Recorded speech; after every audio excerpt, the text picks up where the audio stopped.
Hi, Sir Carl. Magandang araw po sa iyo. Ako po si Raymond. 38 taong gulang na ngayong kasalukuyan. May asawa at 3 anak. Nagmula kami sa probinsya ng Kabisayaan. Bali sa Samar talaga ako ipinanganak at lumaki. Tapos nitong magkaroon ng pamilya, ay napalipat na sa syudad. Hindi na rin kasi kumakasya sa pangangailangan namin ang kinikita ko sa pagsama sa pangisdaan. Kaya nagpasya akong mag-apply na lang ng pagiging gwardiya dito sa Guadalupe. Mag-iisang taon pa lang akong tagapakinig ng iyong channel at nagustuhan ko rito. Dahil maraming kwento ng kababalaghan na nangyari sa Samar kung saan nakaka-relate ako at masasabi ko rin na totoo talaga. Dahil maging kami man ay nakaranas din ng kahalintulad na paggambala ng mga nilalang ng dilim. Partikular na dito ang mga aswang. Itong kwentong aking ibabahagi ay nai-report na sa kapulisan. Kasi sa unang tingin o pag-aanalisa, madaling sabihin na simpleng krimen lang ito na gawa ng tao. Lalo na kung walang buhay na nakakasaksi sa nangyari. Bali kaya nalutas ang kasong ito sa amin dahil na rin sa tulong ng tiyuhin kong pulis. At ng kakilala naming albularyo, si Lolo Bencio. Nasa grade 5 lang ako noong mga panahong iyon. Pero nasa 14 na taong gulang na ako. Nakailang beses kasi akong tumigil sa pag-aaral. Dahil sadyang nakakatamad mag-aral kung maglalakad ka pa ng kalahating oras bago makarating sa paaralan. Lalo na kung panahon ng tag-ulan at tumataas ang tubig sa madadaan ng sapa.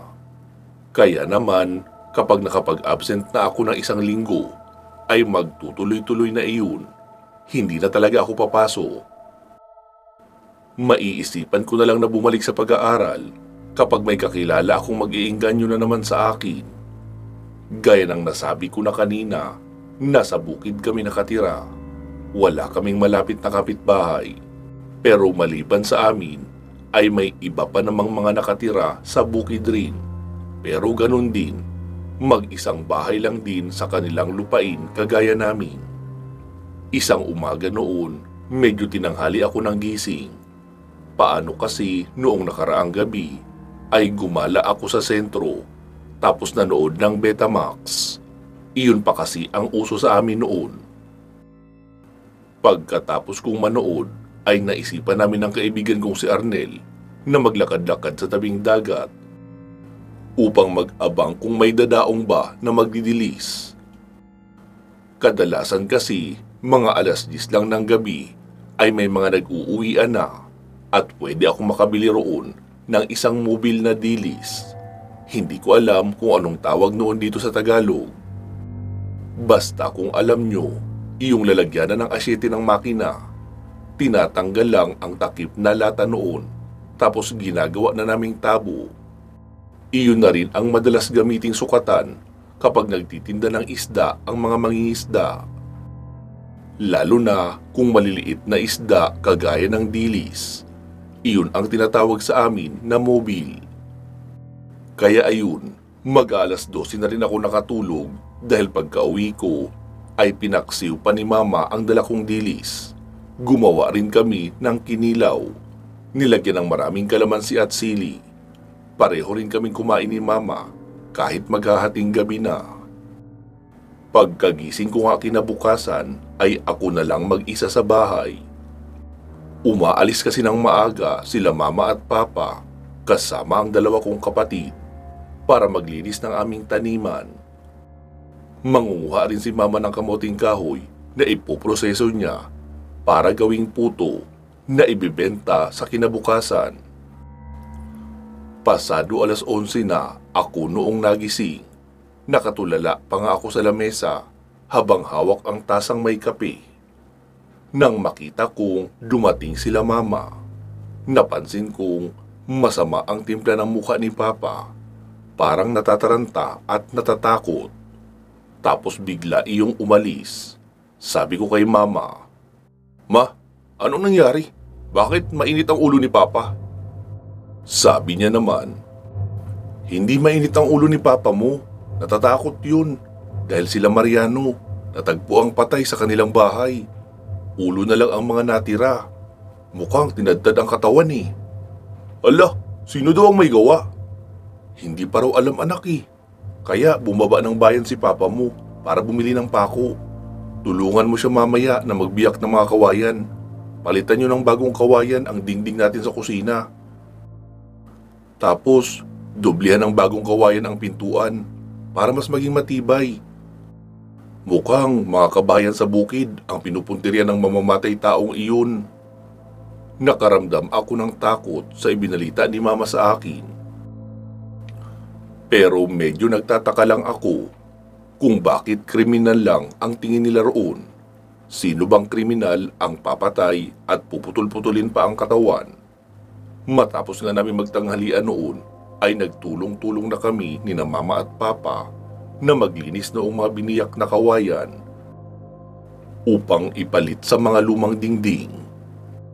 Grabe din ang paghahasa ni Papa sa dalawang itak namin. Halos pumuti na nga ang dating itim na itsura ng itak dahil sa sobrang pagpapatalim. May mga nakahanda na rin kaming pinatulisang kawayan. Lumipas ang 1 linggo. Wala naman kaming naramdamang kakaiba na ipinagpapasalamat ko na rin siyempre. Isang araw noon, wala sina Mama at Papa.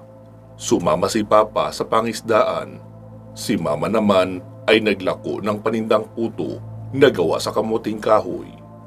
May dumaan na 2 lalaki, isang may edad na at isang mga nasa 20 anyos lang siguro ang edad. Halos karamihan sa mga tao sa lugar namin ay kilala ko, lalo na kung matatanda na taga roon talaga. Kaya nagtataka ako kung sino ang dalawang iyon. Medyo kahina-hinala rin ang mga kilos nila na tila nagmamanman sa paligid. Sabi ng matanda, "Iyo, nariyan ba ang mga magulang mo?" Sabi ko naman, "Bakit o?" "Ay, wala naman. Makikinom lang sana kami." Naisip ko kaagad na baka sila yung mamamatay tao na dumali sa buong pamilya ni Mang Mariano. Kaya sinabi ko kaagad, "Opo, nasa loob si Papa, natutulog. Puyat kasi sa pangingisda kagabi. Tatawagin ko po ba?" Mabilis na napailing ang matanda at sinabing, Hindi na iyo. Hihingi lang naman kami ng tubig. Eto baka pwedeng lagyan mo ito kaunti para may mainom kami. Malayo pa ang lalakbay namin eh." Sige po." Huwika ko pa at kinuha ang lalagyanan nila ng tubig at nilagyan. Noong maiabot ko iyon pabalik sa matanda, ay mabilis silang naglakad papalayo. Nagtataka ako kung saan sila pupunta. Maliban sa 4 pa naming karatig na lupain na may kubo sa unahan, ay wala ng bahay sa unahan pa noon. 3 masusukal na bundok na iyon at pagkatawid roon ay ibang bayan na. At napaka-imposibleng lakbayin nila iyon para lang makapunta sa kabilang bayan. Pwede namang mag-commute papunta roon kung sa bayan sila dadaan. Kaya masasabing kaduda-duda ang dahilan nila. Pero ganun pa man, nagsimula na ako maging mapagmatsyag. Pasado 3:00 ay nakauwi na si Mama mula sa paglalako. Tapos hindi rin nagtagal ay dumating na rin si Papa. May dala siyang isda. Kaya inasikaso na agad iyon ni Mama para iluto. Sabi ni Papa na sa hapunan na siya kakain. Kumain na muna siya ng puto na itinabi ni Mama para sa amin. Tapos nagpasama si Papa sa akin na magpunta kay Lolo Bencio, isang albularyo. Hindi po namin ito kamag-anak, pero normal sa amin na tawaging lolo o tatay kapag matanda bilang pagrespeto. Pagkarating roon ay sinabi ni Papa na hihingi ng langis na panghaplas o pamahid kapag may pilay o masakit ang tiyan. Humingi rin siya ng lana, iyong bumubula kapag may aswang sa malapit, hanggang sa mapunta ang kwentuhan nila patungkol sa pamilya ni Mang Mariano na inubos ang buong pamilya. Alam mo, Roman, hindi isang pangkaraniwang kriminal ang gumawa noon sa kanila, gaya ng sinasabi ng mga pulis na taga-bayan. Nagpunta ako sa bahay nila Mariano matapos mangyari ang krimen. Sinuri ko lahat ng mga gamit sa loob, pati ang palibot. Kung titignang mabuti, walang sira ang pintuan, bintana o kahit na dingding. Ibig sabihin, walang pilitan na nangyari sa pagpasok. Maaring kilala nila ang gumawa noon o nalinlang sila. Maliban pa roon, hindi sila dinala sa kung saan dahil iniwan ang ulo nila noong mapuntahan ng mga pulis. Kaya sa aking pag-iimbestiga, aswang ang gumawa noon. Maaring nasa 2 tao o 3. Kinain lang nila ang buong pamilya bago nilisan ang bahay. Sumagot naman si Papa. May ganun po bang uri ng aswang? Iyong manunuluyan pa ng ilang araw sa bahay ng kanilang biktima bago aalis? Oo, meron. Bihirang mabalitaan ang tungkol sa kanila dahil bihira rin silang sumalakay sa sentro. At karamihan sa krimen na ginagawa nila ay walang makakapagsabi na aswang ang may gawa.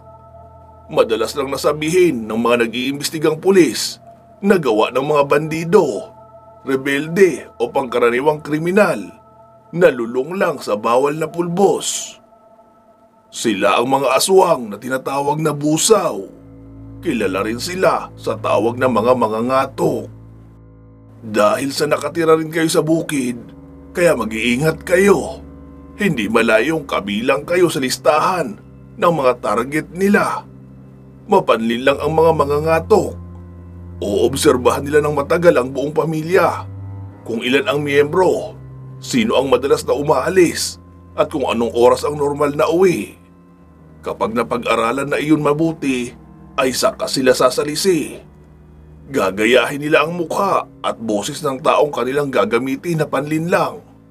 At siyempre, kapag kakilala natin ang boses noong kumakatok, ay pagbubuksan natin. Halimbawa, ikaw Roman, umalis ka ng bahay para mangisda at umuwi ka ng alas 5 ng hapon. Siyempre, kapag kumatok ka sa pinto at nagtawag ng pangalan sa mga naiwan sa loob, ay pagbubuksan ka kaagad. Dahil kilala nga nila na boses mo iyon. Pero wala silang kaalam-alam na mga ngatok na pala ang nasa labas ng pintuan. Kaya iyon ang iingatan nyo. Dapat may mga bagay kayong itatanong na kayo-kayo lang ang nakakaalam ng sagot. Halimbawa, petsa ng kaarawan o mahahalagang petsa sa inyong buhay. Hindi iyon madaling malalaman ng mga ngatok. Isa pang paalala, mag-iingat kayo. Kahit pa alam niyong mga ngatok ang nasa kabilang bahagi ng pinto, hindi yan nag-iisa. Hindi ibig sabihin na alam niyong huwad ang nasa labas ay ligtas na kayo. Hanggat maaari ay huwag kayo magbubukas ng pinto. At kung babalakin niyo mang labanan, siguraduhing sapat ang puwersang ipanlalaban niyo. Dapat meron kayong mga pinatulisang bagakay, asin at bawang sa pintuan na madaling isaboy. O di kaya itak na pinahiran ng langis na bigay ko. Mahabang paliwanag pa ni Lolo Bencio sa amin ni Papa. Kaya tahimik talaga kami na nakikinig at tinatandaan ang mga bilin niya. Oh, sige, magsiuwi na kayo. Madilim na baka masalisihan ang bahay niyo ng mga ngatok. Wika pa ni Lolo Bencio, kaya nagmadali na kaming umuwi ni Papa. Nagdala rin naman kami ng sariwang isda para kay Lolo Bencio bilang kapalit sa paghingi namin ng mga langis. Hindi naman siya nanghihingi ng kapalit o bayad, pero nakaugalian na namin na magdala ng kahit anong pagkain. Kapag pumupunta kami sa kanya at may hihingiin o may ipapagamot. Kinabukasan noon habang nagtatanghalian ay sinabi ni Papa kina Mama ang mga habilin ni Lolo Bencio. Nag-isip rin kami ng bagay na itatanong namin kapag may kumatok sa pinto at duda kami. Lumipas ang 2 linggo. Walang nangyaring masama sa amin. Pero madalas, kapag nagigising ako ng hating gabi, ay may nararamdaman akong naglalakad sa labas ng aming bakuran. Paikot-ikot iyon na tila naghahanap ng malulusutan. Hanggang sa sumapit ang tag-ulan. Noong muli kong maramdaman na may naglalakad sa labas, ay pinlano ko nagigising ako ng maaga sa kinabukasan upang alamin kung totoo bang may naglalakad sa labas o baka naman guni-guni ko lang. Tapos na ang ulan noong pagkalabas ko. Tulog pa rin ang lahat ng mga kasama ko, pati na sina mama at papa. Kaya ibig sabihin, wala pang lumalabas ng bahay. Naglakad ako paikot ng bakuran at doon ko nakita ang 2 pares ng mga paa na paikot-ikot sa aming bakuran. Doon ko na sigurong hindi nga iyon guni-guni. Totoo ang naririnig ko. Sinabi ko rin iyon kay Papa. Kaya naman kapag hating gabi ay sumisilip si Papa sa bintana at iniilawan ng flashlight ang paligid. Pero wala naman siyang natitiempuhan. Maging ako ay wala na rin nakikitang bakas ng paa sa labas ng bakuran. Isang araw noon, pasado 10:00 ng umaga, ay nakita naming paparating si Tito Victor. Pinsang buo ito ni Mama na isang pulis. "Magandang tanghali, Kuya Roman." Bati pa nito kay Papa. "Oh, Victor, anong meron? Napadalaw ka." "Dito na ako nakadistino sa inyo ngayon. Magdadalawang buwan na. Ngayon na ako nakadalaw dahil tambak ang trabaho sa opisina. Panay ang pagpaparonda sa gabi dahil doon sa nangyaring pagpatay sa isang pamilya. Hindi kalayuan dito sa inyo noong nakaraang buwan." "Ah, oo. Sila Mariano iyon. Nahuli na ba ang may gawa?" Tanong pa ni Papa. "Hindi pa, kuya eh. At ang masama, dahil may nangyayaring panuloob sa mga bahay sa bayan. At ang nakakapagtaka, dahil walang forced entry. Ibig sabihin, kusang pinapasok ng pamilya o ng tao sa loob ang salarin." Sabi naman ni Papa. "Halika, sa loob tayo mag-usap." Wika pa ni Papa, sabay nagpalingon-lingon sa paligid. "Sige kuya." "Uy, Raymond, ang laki mo na ah. Graduating ka na ba ng high school?" Turan pa ni Tito Victor sa akin. Sabi naman ni Papa. "Anong high school? Grade 5 pa lang yan ngayon eh. Panay ang hinto sa pag-aaral. Umulan lang kaunti ay hindi na papasok dahil basa raw ang blackboard. Kaya ayan, mukhang tatanda na yan sa elementary." Napasimangot naman ako habang nagtatawanan sila. Pagkapasok sa loob ay doon na ikinuwento ni Papa kay Tito Victor lahat ng nalaman namin mula kay Lolo Bencio. Sabi naman ni Tito Victor, "Kuya, baka pwede mo akong samahan mamaya sa albularyong iyan. May mga itatanong lang din ako." Sabi naman ni Papa, "Si Raymond na lang ang sasama sa iyo dahil bandang 3:00 ng hapon ay papalaot na ako. Baka hating gabi pa ang uwi ko. Alam naman ni Raymond papunta roon." "Ah, sige, si Raymond na nga lang." Pagsang-ayon pa ni Tito Victor. Kinahapunan nga ay nagpunta kami ni Tito Victor sa bahay ni Lolo Bencio. Ipinakilala ko lang si Tito, tapos sinayaan ko na silang mag-usap. Nakikinig lang ako habang nakatingin sa labas. Nabanggit ni Tito Victor na may mga bagay siyang ipinagtataka sa mga bahay na may nawawalang miyembro ng pamilya. Kasi bakit walang nakakakita at walang nakakarinig ng sigaw? Marami naman ang tao sa kapitbahay at kadalasan may tindahan din sa unahan na hindi nawawalan ng tao. Paanong walang nakakita o nakarinig ng sigaw? Ang sabi naman ni Lolo Bencio na maaaring gumamit ng tagabulag at hamok ang aswang na iyon, kaya walang nakakakita o nakakarinig. Saglit na nag-isip si Tito Victor at sinabing mukhang tama nga si Lolo Bencio dahil may isang bahay na nawala ng miyembro ng pamilya na kanyang inimbestigahan. May napansin raw siyang kakaibang bakas sa lupa na tila nagpumiglas ang dumaan doon at pilit ikinakaskas ang paa sa lupa para makawala. Mukhang ginamitan nga ng tagabulag kaya walang nakapansin noong tangayin iyon.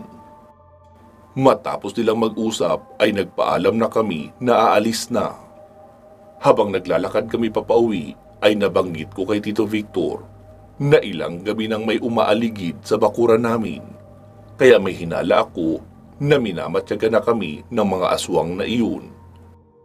At kaya ko nasabing mga dahil dalawang pares ng paa ang madalas kong makita sa labas ng bakuran. Ang sabi ni Tito Victor, hindi na lang pala siya uuwi sa tinutuluyan niyang boarding house sa gabing iyon. Sa amin na lang daw muna siya makikitulog. Huwag ko raw siyang tawagin o kausapin kapag naroon na kami sa bahay para hindi malaman ng mga nagmamanman na aswang na may iba kaming kasama. Sabihin ko rin daw iyon kay Mama. Baka raw sakaling matiyempuhan niya ang mga aswang sa gabing iyon at matigil na ang kanilang pananalasa sa lugar namin. Pagkarating sa bahay ay medyo maliwanag pa. Pinapasok ko si Tito Victor sa kwarto ko at doon na raw siya mananatili hanggang sa paglubog ng araw. Nakita kong inilatag niya ang kanyang baril sa higaan at pinahiran ang dulo ng langis na bigay sa kanya ni Lolo Bencio. Tapos nilagyan ng kaunting abo ang dulo na kinuha ko lang din sa kusina namin. Maging ang mga bala ay ganun din ang ginawa niya bago ibinalik sa magasin. May sinabi na ring mga tanong si Tito Victor sa akin at iyon raw ang itatanong ko kapag may nagpanggap na si Papa na aswang na mga ngato. Noong oras ng hapunan ay pinakain lang namin ang dalawa kong kapatid at pinaulam ng asukal. Wala kasi kaming ulam. Ang sabi ni Mama na pagdating ni Papa na kami kakain, siguradong may dalang ulam iyon dahil kung wala siyang huli ay bibili naman si Papa ng isda sa ibang mangingisda na madadaanan niya o kahit dilis man lang para may mapang-ulam kami. Pasado 10:00 na ng gabi noon nang may kumatok sa pintuan.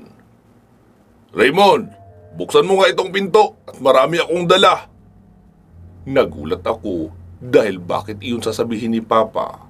Kapag dumarating iyon, bihirang dumiretso sa harapan.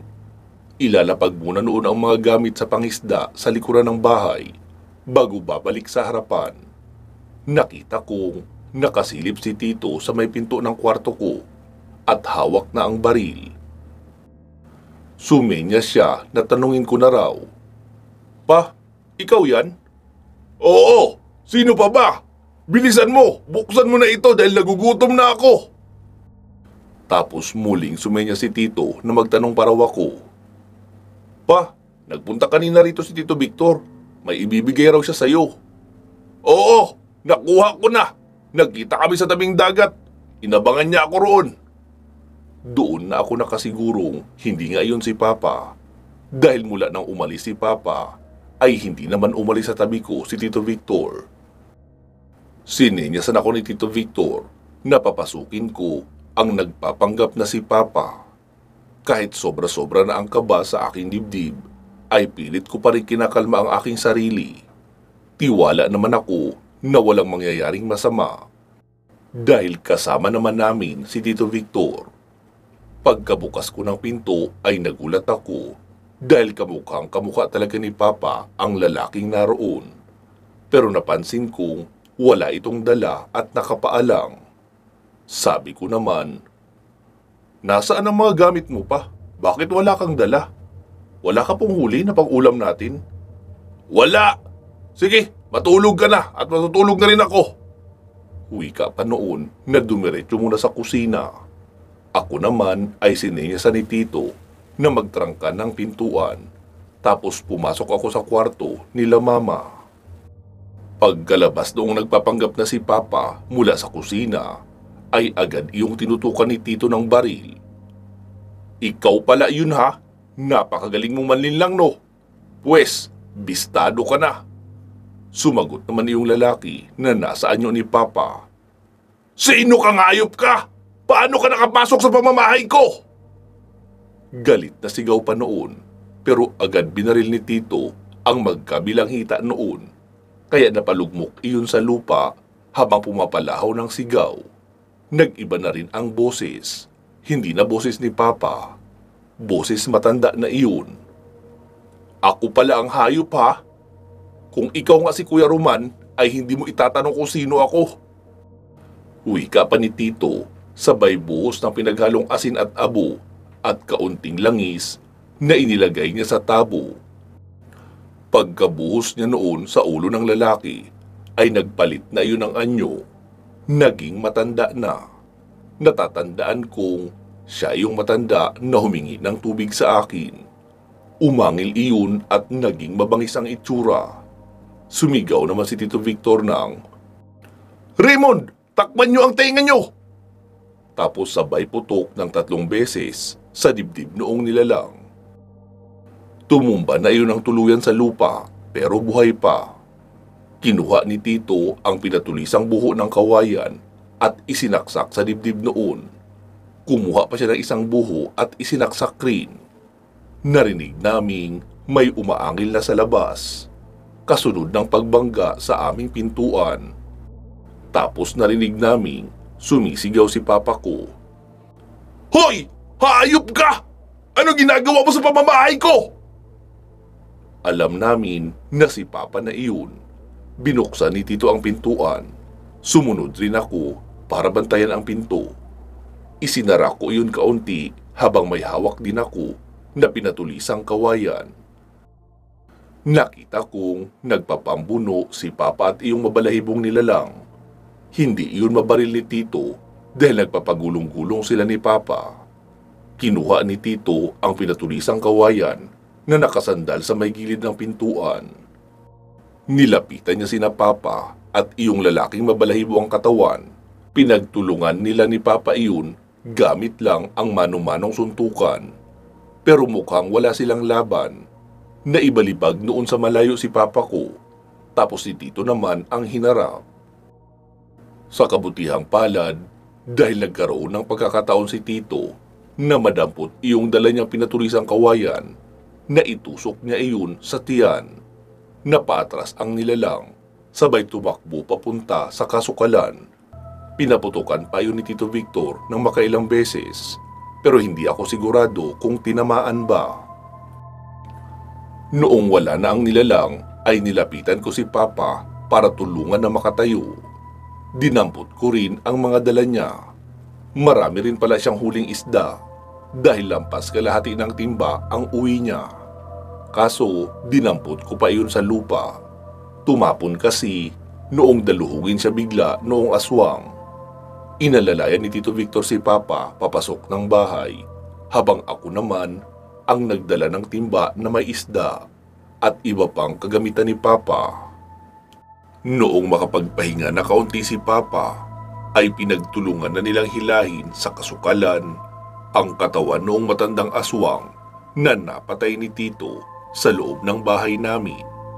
Sinunog muna iyon bago tinabunan. Tapos sinabi ni Tito na huwag kaming magkikwento kahit kanino tungkol sa nangyaring iyon. Sasabihin niya na lang na may nakaengkwentro siyang nanloob pero nakatakas rin. Kinabukasan, sinundan namin ang direksyong tinahak noong nakatakas na aswang, pero hindi na namin natagpuan. Mga patak ng dugo lang ang aming nakita, pero naputol rin ang mga bakas ng patak. Sabi ni Tito na malabo na yung bumalik pa sa amin dahil bistado na ang modus nila. Pero sabi niya na wag pa rin magpakakampante. Maigi pa rin iyong palaging nag-iingat, lalo at sa bukid kami nakatira na walang malapit na kapitbahay. Hindi naglaon ay kumalat din ang kwento ng pananalasa ng aswang na mangangatok sa lugar namin.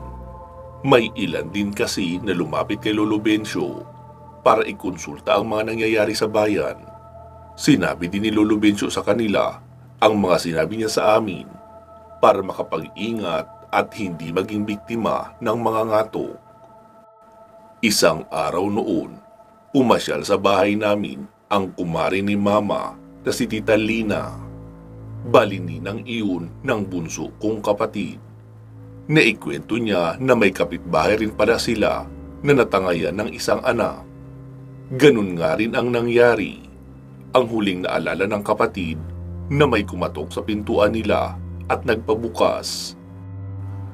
Pero sigurado raw siya na boses ng tiyuhin nila iyon ang kanyang naririnig na nagsasalita sa labas. Tapos ang ate niya ang nagbukas ng pinto.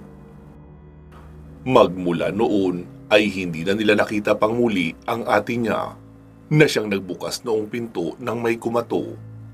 Kaya noong kumalat ang balitang may sumasalakay sa lugar namin na aswang na mga ngato, ay doon pa lang nila napagtanto na isang mga ngato ang kumuha sa dalaga. At kahit kailan nga ay hindi na rin muli pang nakita ang dalagang iyon. Dahil sa pasado 2:00 lang ng hapon noong pumasyal sa amin si Tita Lina, kaya marami pa silang napagkwentuhan ni Mama. May naikwento rin itong sarili niyang karanasan o karanasan ng kanilang pamilya. Kaya isasama ko na rin na ikikwento rito. Iyong si Tita Lina ay hindi talaga taga roon sa probinsya namin. Taga Leyte siya. Ang asawa niyang si Tito Sinon ang taga sa amin sa Samar. Ayon pa kay Tita Lina, 5 raw silang magkakapatid, pangalawa siya.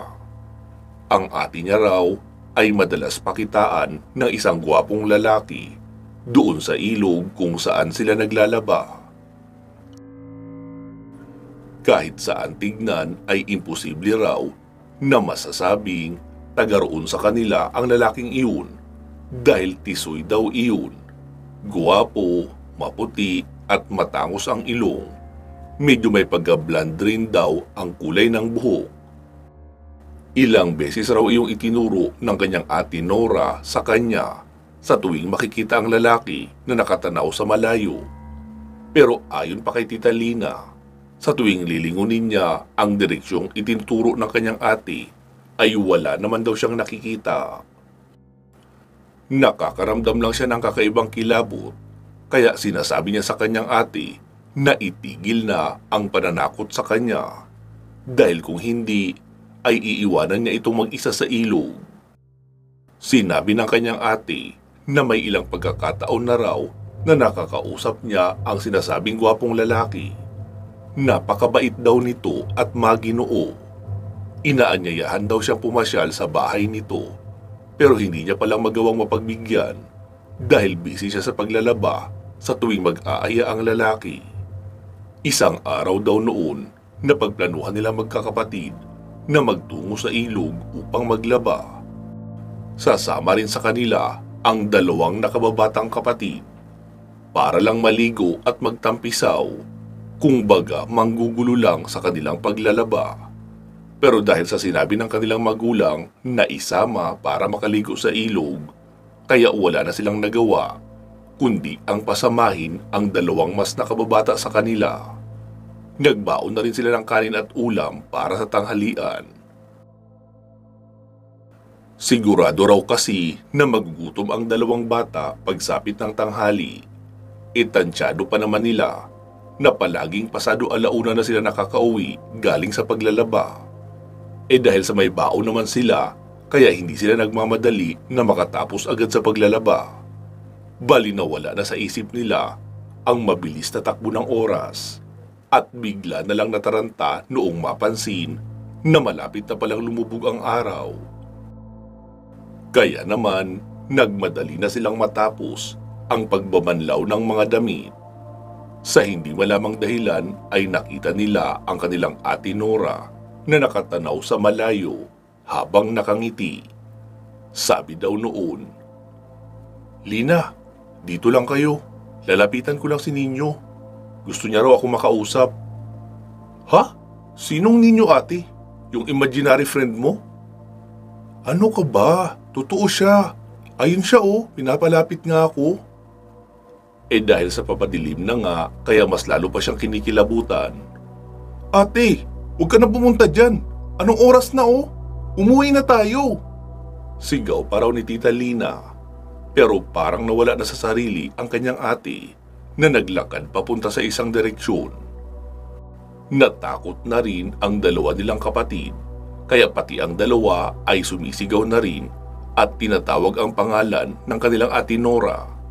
Pero hindi na sila pinapansin. Malawak lang ang ngiti noon na naglalakad papalayo sa kanila. Hanggang sa makarinig sila ng isang malakas na sigaw. "Nora! Bumalik ka rito! At ikaw lalaki ka! Lubayan mo ang anak ko kung ayaw mong sunugin ko ang mga puno kung saan kayo nakatira!" Napalingon daw sa likuran si Tita Lina at nakitang ang kanilang ama pala ang sumisigaw. Pero hindi pa rin daw nagpatinag ang kanyang ate at tuloy-tuloy lang sa paglalakad na tila hindi narinig ang boses ng kanilang ama.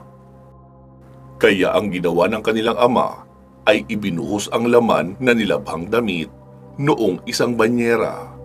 Baliplangga na iyon nagawa sa makapal na lata, tapos inihagi sa batuhan. Dahil sa lata iyon, kaya kumalampag talaga iyon ng malakas. Maging ang ate Nora nila ay natauhan at nagulat kung bakit naroon siya papasok sa kakahuyan. Dali-dali iyong tumakbo papabalik sa mga kapatid. Tapos sinabi ng kanilang ama na umuwi na sila. Bali iyong mga nasa timba na lang ang nadala nila papauwi. Iyong mga damit na ibinuhos ng kanilang ama sa batuhan ay hindi na muna nila dinala. Binalikan na lang iyon ng kanilang ama at ina kinabukasan. Nagmamadali na silang naglakad papauwi dahil bigla raw lumakas ang ihip ng hangin na animoy may bagyo at galit na galit ang mga sanga ng puno na humahampas sa magkakaibang direksyon. Pagkarating nila sa bahay ay nagulat ang kanilang ina at napatanong kung anong nangyari. Bakit biglang nagbago ang panahon? Tila may bagyo na. Sabi naman ng kanilang ama na hindi iyon bagyo, kundi nagwawalang engkanto. Nalaman nilang may nalalaman pala ang kanilang ama sa engkantong madalas mangakit ng mga dalaga sa ilog na iyon at hindi iyon ang unang pagkakataon. Kaya naman pagkarating pa lang noon ay kasama ng sinigawan ang lalaki engkanto kahit pa hindi niya naman iyon nakikita. Isinarado nila lahat ng bintana at pintuan, saka nilagyan ng asin ang mga gilid.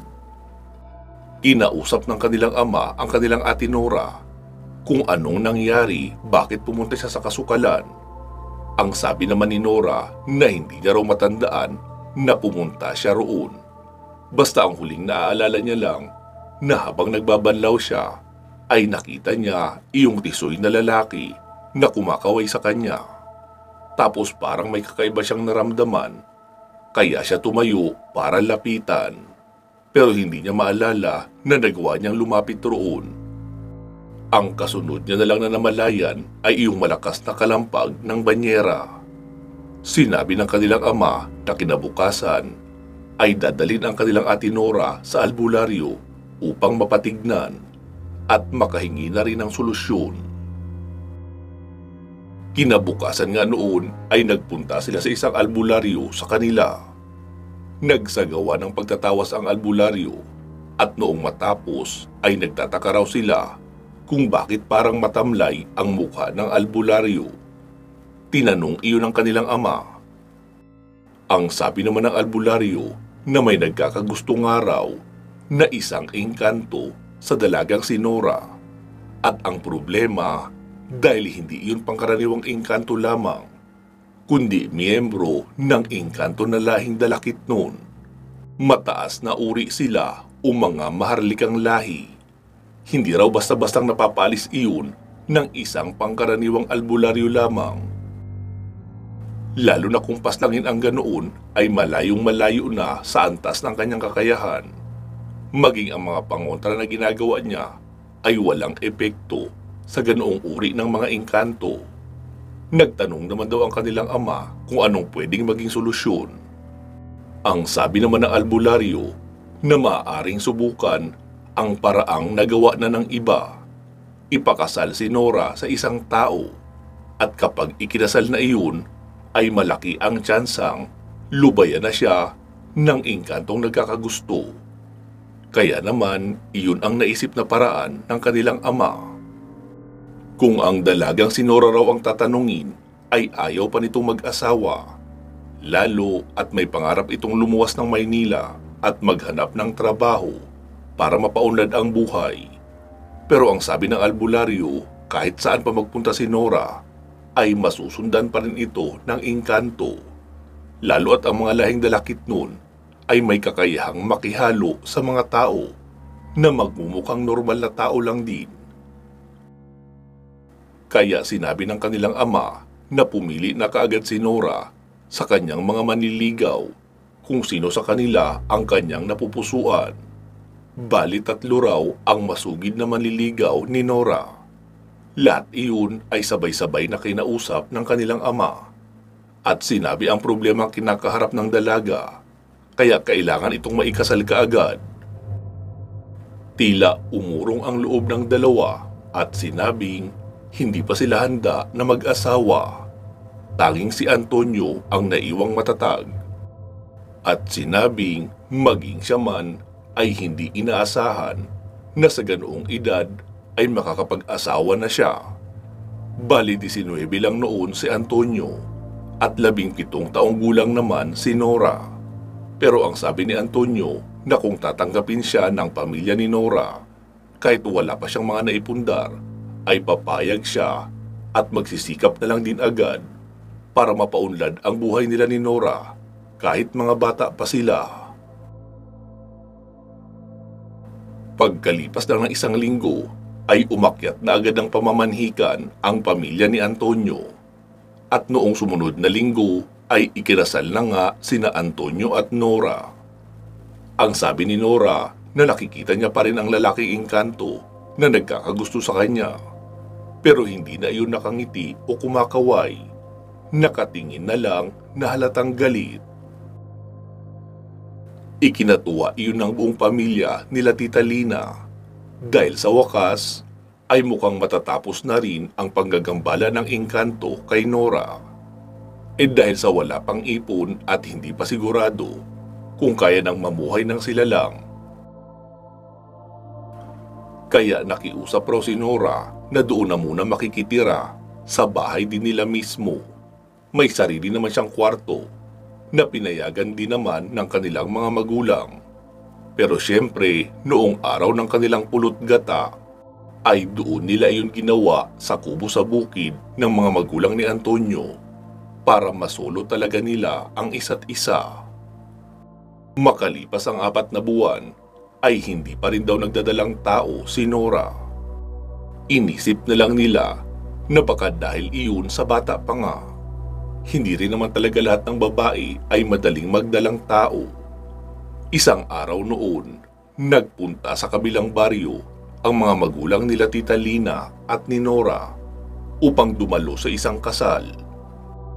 Tutulong din ang mga iyon sa pagluluto, kaya mananatili roon ng 2 araw at 1 gabi. Si Antonio naman daw ay nagtungo sa bukid upang simulan ang pagkukopra. At ginabi na ng uwi. Pero bago pa dumating si Antonio, ay sila ni Tita Lina at Nora lang ang naiwan sa bahay. Pero pareho silang nasa magkabilang silid. Nagbabasa raw kasi ng pocketbook noon si Tita Lina at hindi na malayang nakatulog na ng mahimbing. May nangyari pala noong hapon na iyon, nakalauna na nila nalaman.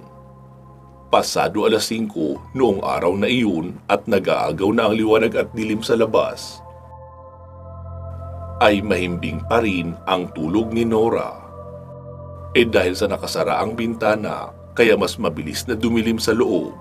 Naramdaman niya raw na may pumasok sa silid nilang mag-asawa. Ang buong akala niya ay si Antonio lang iyon. Pero ang nakakapagtaka lang dahil mabango. Pero dahil sa lalim ng antok, kaya kahit naalimpungatan kaunti, ay hindi niya na iyon naisip na pagdudahan. Ang sumunod niyang naramdaman ay pinasok na siya ng lalaking iyon na inakala niyang ang kanyang asawa lang. Kaya naman pinagbigyan niya na lang kahit tulog pa siya. Hinayaan niya iyon hanggang sa makatapos. At noong matapos, ay muli nang bumalik sa paglalim ang kanyang tulog. Nagising na lang siyang muli noong marinig ang boses ni Antonio. Nakita niyang nagbibihis iyon na bagong ligo. Sabi niya raw, "Mahal, kararating mo lang?" Sabi naman daw noon, "Oo, naligo na rin ako sa ilog pag-uwi dahil naabutan ako ng malakas na ulan eh. Bumangon ka na dyan dahil kakain na tayo. Nakapagluto na si Lina." Tumango lang daw noon si Nora, pero sa isip niya ay malaki ang kanyang pagtataka dahil kung kararating lang pala ng kanyang asawang si Antonio, sino ang lalaking tumabi at gumamit sa kanya? Doon na siya nagsimulang kabahan at ang masama pa dahil hindi yun ang unang pagkakataon na naganap ang ganoon. Ilang gabi pa ang sumunod na nagigising siya na nakalihis ang kanyang kasuotan at alam niyang may gumamit sa kanya na katatapos lang. Samantala, kapag tinitignan niya naman ang kanyang asawang si Antonio, ay mahimbing ang tulog. Humihilik pa nga gawa ng sobrang pagod sa pagsasaka sa kanilang nyugan. Hanggang sa lumipas ang ilang linggo, nagsimulang lumaki ang kanyang tiyan. Doon na natigil ang hindi magandang nangyayari sa kanya habang tulog. Iyon nga lang, madalas niya namang mapanaginipan iyong gwapong lalaki. At sinasabing, ingatan daw ni Nora ang anak nila. Dahil sa takot, kaya sinabi niya rin iyon agad sa kanyang mga magulang at asawa. Sinabi niya na hindi niya ipinagtapat kaagad ang tungkol doon dahil hindi pa naman siya sigurado. Pero noong magbuntis siya bigla ay nagkaroon na siya ng hinala na hindi normal na sanggol ang kanyang ipinagbubuntis. Lalo at kakaiba ang lobo ng kanyang tiyan na parang palaging matigas na puputok na. Tapos may mga guhit na parang ugat na kulay itim at pula. Dahil doon ay inimbitahan nilang muli ang albularyo na magpunta sa kanilang bahay upang suriin ang totoong kalagayan ni Nora. Kinumpirma noon na totoong anak ng engkanto ang dinadala ni Nora at wala siyang kakayahan para pigilan iyon. Sinabi nito na may nabalitaan siyang magaling na albularyo sa Masbate at mas maiging si Nora mismo ang dalhin roon para malayo sa mismong teritoryo ng engkantong nakabuntis rito. Agad silang nangutang ng perang magagamit sa pagpunta sa Masbate. Sa kabutihang palad ay natagpuan nga nila ang sinasabing manggagamot na taga roon. Ang sabi nga ng albularyo na isang engkanto ang dinadala ni Nora, kaya dapat patayin na iyon agad dahil kapag hinintay pa na sumapit ang araw ng panganganak, ay iyon na rin daw ang araw ng kamatayan ni Nora dahil isasama na ito noong lalaki engkanto sa kanilang kaharian para maging isang buong pamilya na sila. Naglagay muna raw ng matibay na proteksyon sa kanyang bahay ang albularyo bago isinagawa ang puwersahang pagpapalabas sa anak ng engkanto sa sinapupunan ni Nora. Lahat ng bagay na lumabas mula sa sinapupunan ni Nora ay mabaho at malapot. Ang bagay lang roon na makikilala ay ang isang itim na pugita pero wala na ring buhay dahil ayon pa sa albularyo ay pinatay niya na iyon bago pa ilabas ni Nora dahil hindi raw talaga iyon lalabas hanggat hindi pa sakto sa panahon. Nagsagawa rin ng ritual ang albularyo para layuan ng mga elemento si Nora, pero ang sabi ng magagamot na iyon, maaari pa rin iyong makontra ng engkanto, lalo kung mataas na uri iyon. Kaya ang maipapayo niya na kung maaari ay lumayo na lang muna sa lugar sina Nora at Antonio hanggat hindi pa sila nagkakaroon ng sarili nilang anak dahil baka balikan pang muli ng engkanto si Nora. Kung hindi man buntisin uli ay baka paghigantihan dahil sa ginawang pagpatay sa anak niya na nasa sinapupunan ni Nora. Kaya pagka-uwi sa kanilang bayan ay agad ring lumuwas ng Maynila kinabukasan at doon na nga sila nanirahan ng matagal.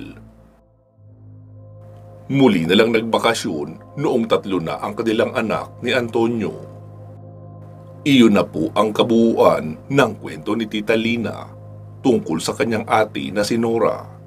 Iyong tungkol naman po sa panggagambala sa amin ng mga mangangato ay wala nang napabalita na kahalintulad na insidente dahil naging alisto na ang mga tao tuwing may kakatok sa alanganing oras ng gabi ay sandamakmak na tanong ang ginagawa na animoy may pa-exam at kapag hindi nagustuhan ang mga sagot ay mumurahin ng malulutong at maghahanda bigla ng maraming panlaban sa aswang ang mga taong nasa loob. Kaya masasabing bistado na sa lugar namin ang modus ng mga aswang na mga ngato.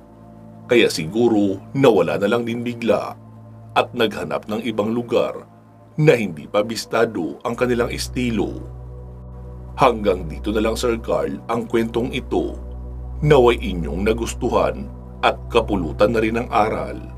Maraming salamat po. Mag-iingat po kayo palagi at hanggang sa muli.